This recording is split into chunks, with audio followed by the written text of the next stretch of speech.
Mortals whispered his name to children with smiles too tight, promising dreams sweet as honey. But from my vantage far beyond the veil of stars and time, he is no gentle myth. He is duty incarnate, one of us, and like the rest, he bears the burden of what must be done, no matter how many wake screaming. He walks not with footsteps, but with silence. Where he goes, the waking world peels away like damp paper, revealing the raw, pulsing truth beneath. I have watched him move through the realms, flesh, memory, and shadow blending into his presence. He is both invitation and warning, the keeper of slumber, yes, but also the warden of what waits behind closed eyes.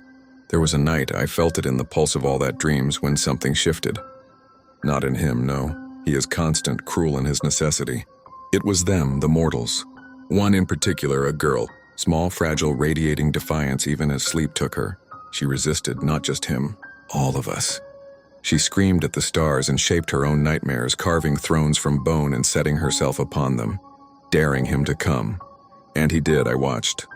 The dreamscape bent to her will at first.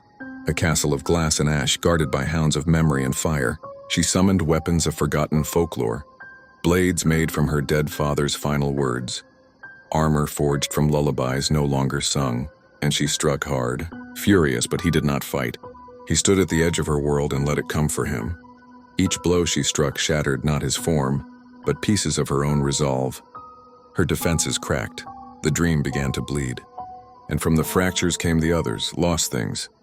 Regrets, guilt, faces of the unloved, hands of the unheld, voices of the unforgiven. She fell to her knees as her illusions drowned her. He approached then. The sand he carries spilled from his eyes like tears made of centuries. His hand brushed her cheek, and in that touch I felt it all.